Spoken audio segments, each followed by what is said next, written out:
ఓం నమః శివాయ శ్రీమాత్రే నమః. మిత్రులకి శ్రేభిలాషులకి అలాగే నన్ను ఎంతగా ఆదరిస్తున్న యూట్యూబ్ ప్రేక్షకులందరికీ కూడా పేరు పేరు ధన్యవాదాలు. మిత్రులరా, మీ అందరికీ పరాదేవత ఎలుబెలలా మీతో ఉండి మీ మనోవాంఛ నెరవేర్చాలని మనస్ఫూర్తిగా కోరుకుంటున్నాను. మనం దీపారాధన ఎన్ని ఒత్తులతో దీపారాధన చేస్తే ఎటువంటి లాభాలు కలుగుతాయో తెలుసుకుంటున్నాం. ఇప్పటి వరకు 8 అంటే 7 ఒత్తులు కంప్లీట్ చేసుకున్నాం. ఇప్పుడు 8వ ఒత్తులు అంటే 8 ఒత్తులు దీపారాధన చేయడం వల్ల కలిగే ఫలితాలు ఈ వీడియోలో తెలుసుకుందాం. అలాగే మీకు ఈ వీడియో నచ్చినట్లయితే లైక్ చేయండి, ఛానల్ని సబ్స్క్రైబ్ చేసుకోండి, పక్కనే ఉన్న గంట సింబల్ని యాక్టివేట్ చేసుకొని 10 మంది మిత్రులకి షేర్ చేయండి.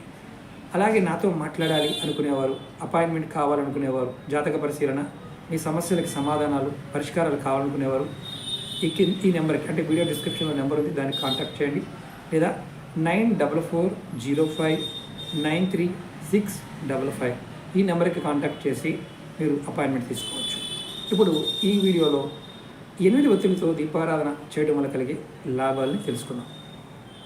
శివాలయంలో మీరు అంటే ఎక్కడైనా ధ్వజస్తంభం ఉన్న దగ్గర 8 ఒత్తుల దీపాన్ని వెలిగిస్తే తర్వాత మృత్యుంజయ మంత్రాన్ని జపిస్తే వారికి అన్ని రకాల మృత్యు భయాలు తొలగిపోయి వారి ఆయుష్ వృద్ధి అవుతుంది. గమనించండి, ఇది చాలా తేలికైంది. మరొకసారి చెప్తాను, సౌండ్ రావడం వల్ల నాకే డిస్టర్బెన్స్ అనిపించింది. శివాలయంలో ధ్వజస్తంభం వద్ద 8 ఒత్తుల దీపాన్ని వెలిగించి మృత్యుంజయ మంత్రం జపించి వారికి అన్ని రకాల మృత్యు భయాలు తొలగిపోయి ఆయుష్ వృద్ధి అవుతుంది.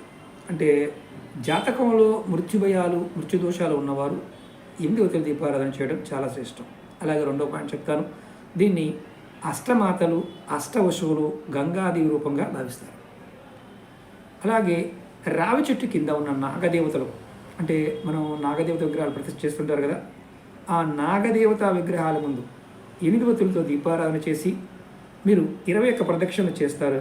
అంటే దీపారాధన చేసిన తర్వాత ఈ ప్రదక్షిణ చేస్తే వారికి సంతానం కలిగి సుఖ సంతోషాలతో ఉంటారని శాస్త్రం చెప్తుంది. అలాగే లక్ష్మీ గణపతి హోమగుండానికి 8 వైపులుగా 8 ఒత్తుల దీపాలని కొబ్బరి నూనెతో కానీ దీపారాధన చేసి పూర్ణాహుతి ఇస్తే అంటే పూర్ణాహుతి చేస్తే అష్టనిధి నవనిధులు లభిస్తాయి. ఎంత గొప్ప విషయం చూడండి.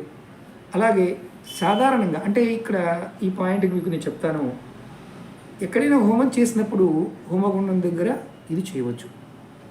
వేరే వాళ్ళు పూజ చేసుకున్నారు గురువుగారు అక్కడ చేయవచ్చు అంటే చేయవచ్చు, ఇబ్బంది ఏం లేదు. అలాగే సాధారణంగా ఆదివారం రాహుకాలంలో వెలిగించడం వల్ల విశేషమైన ఫలితం కలుగుతుంది 8 ఒత్తుల దీపారాధన.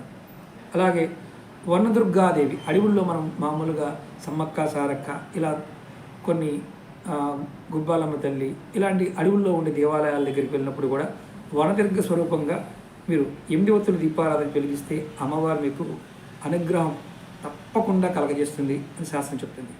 అలాగే ఈ దీపారాధన వెలిగించడం వల్ల సత్యదేవత ప్రసన్నరాలవుతుంది. అలాగే నీచ స్త్రీని గురుపత్నిని తాకిన కలిగే పాపాలు తొలగిపోతుంది. అన్ని పాపాలు తొలగిస్తుందని శాస్త్రం చెప్తుంది. అంటే దీపారాధన ఏ దీపారాధన అయినా విశేషమైన ఫలితం ఉంటుంది. దీపారాధన అనేది దైవ స్వరూపంగా భావిస్తాం కాబట్టి, దీపం పరబ్రహ్మ స్వరూపం కాబట్టి. అలాగే మాకు శత్రువులు ఎక్కువగా ఉన్నారు గురువుగారు అనేవారు, శత్రుబాధలు ఉన్నవారు ఎవరైనా సరే దుర్గాదేవి ముందు 8 ఒత్తులతో దీపాన్ని వెలిగించి దేవి ఖడ్గమాలను చదివితే వారికి శత్రుబాధలు అనేవి ఉండవు. అలాగే ఈ 8 ఒత్తుల దీపారాధన వలన గొప్ప నమ్మకంతో మనకి ఏదైనా ఇబ్బందులు ఎదురవుతున్నప్పుడు ఆ దారిలో అంటే మనం ఏ పని చేస్తూ ఉన్నా అనేక రకాల ఇబ్బందులు ఎదురవుతూ ఉంటాయి. అలాంటి ఇబ్బందులు కూడా తొలగిపోతాయి. మీరు ఆ ఇబ్బందులు తొలగించుకొని ముందుకు సాగిపోతారు ఈ దీపారాధన నమ్మకంతో చేస్తే. అలాగే ఈ దీపారాధన వెలిగించిన వారికి వినాయకుడి యొక్క అనుగ్రహం కూడా లభిస్తుంది. ఈ దీపారాధన వెలిగించిన వాడు ప్రత్యేక అంటే పర్టికులర్గా ఏంటంటే ఏదైనా విద్య విషయంలో వెనకబడి ఉన్నాము అనుకునేవారు కంపల్సరిగా చదువులో విజయం పొందడానికి ఈ 8 ఒత్తుల దీపారాధన చేయండి. మీ జీవితంలో విద్యలో అద్భుతమైన ప్రగతిని సాధిస్తారు. ఈ దీపారాధన ముఖ్యంగా పూజల్లో వాడతారు.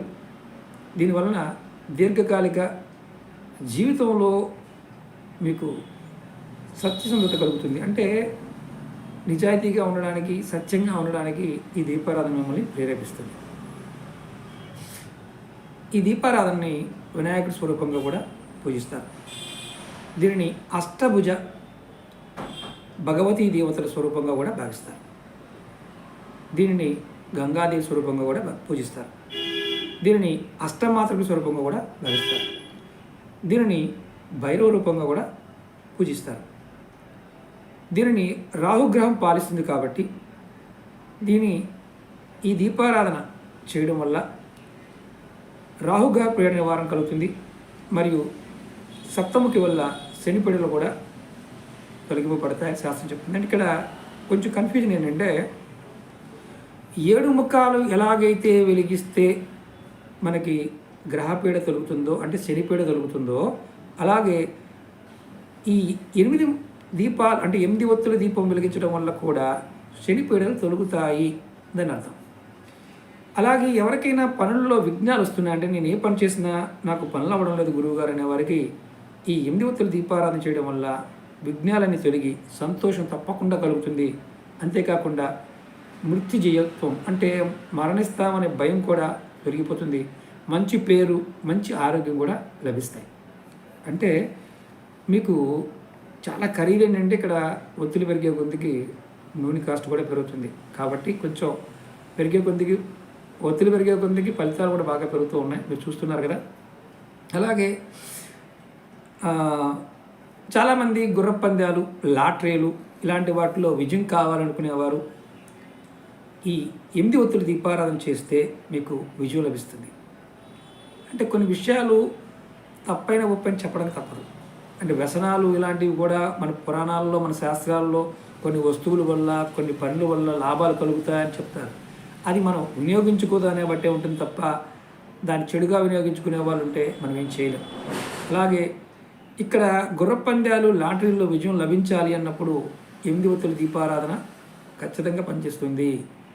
వ్యాపారంలో అభివృద్ధి, అంటే కొంతమంది వ్యాపారంలో మోసాలు కూడా తప్పించుకోవడానికి ఈ దీపారాధన ఉపయోగపడుతుంది. అలాగే ఎవరికైతే పెరాలసిస్ అంటే పక్షపాతం ఉంటుందో ఆ రోగాలు కూడా తగ్గించడానికి ఈ దీపారాధన పనికి వస్తుంది. అలాగే చాలామంది గతంలో చేసిన పాపాలు, పూర్వ పాపాల నుండి కూడా ఈ దీపారాధన చేయడం వల్ల పరిహారం పొంది పేరు ప్రఖ్యాతులు, సంపద సంపాదించుకోగలుగుతారు. అలాగే ఈ దీపారాధన వల్ల మీకు ఏది కావాలంటే అది లభిస్తుంది. అంతేకాకుండా పరస్త్రీ సాంగత్యం వల్ల, అంటే ఒక రకంగా చెప్పాలంటే వేశ్యల దగ్గరికి వెళ్ళటం, దొంగ సాక్ష్యాలు చెప్పటం, దొంగ వ్యాపారం చేయటం లాంటి పాపాలు కూడా ఈ 8 ఒత్తుల దీపారాధన వల్ల తొలగిపోతాయి. అలాగే దీని వలన, అంటే ఈ దీపారాధన వలన అష్టభుజ భగవతి, అంటే అమ్మవారు అష్టభుజ 8 భుజాలు ఉన్న, 8 చేతులు ఉన్న భగవతీదేవి కృపా కటాక్షాలకి మీరు పాత్రలవుతారు. మీ పూర్వజన్మ పాపాలు అన్నీ తొలగింపబడతాయి. మీకు పేరు ప్రఖ్యాతులు, సంపదలు లభిస్తాయి ఈ దీపారాధన చేయడం వల్ల శాస్త్రం చెప్తుంది. చూడండి ఎంత గొప్ప గొప్ప ఫలితాలు. ప్రతి ఇంటిలో నాది మతం అండి, జాతి అండి, కులం అండి కాదు, దీపారాధన చేయండి. దీపం పరబ్రహ్మ స్వరూపం. ఎవరింట్లో అయితే దీపం వెలుగుతుందో వారికి లక్ష్మీదేవి కరుణాకటాక్షాలు కలుగుతాయి అని చెప్పడమే ఉదాహరణ. ఇలాంటి వీడియోల్ని మీరు ఎంతమంది మిత్రులకు షేర్ చేస్తే అంతమంది లాభాలు పొందుతారు. నేను వీటిని షార్ట్ వీడియోలు కూడా చేస్తాను, కానీ పూర్తిగా మీకు ఇన్ని పాయింట్లు ఒకే వీడియోలో చెప్పాలి కాబట్టి 10 నిమిషాలు పడుతుంది వీడియోకి. అలాగే నెక్స్ట్ మీకు 9 ఒత్తుల దీపారాధన గురించి నెక్స్ట్ వీడియోలో చెప్తాను. అలాగే మీకు ఈ వీడియో నచ్చినట్లయితే లైక్ చేయండి, ఛానల్ని సబ్స్క్రైబ్ చేసుకోండి, పక్కనే ఉన్న గంట సింబల్ని యాక్టివేట్ చేసుకొని 10 మంది మిత్రులకి షేర్ చేయండి. ఓం నమః శివాయ, శ్రీమాత్రే నమః.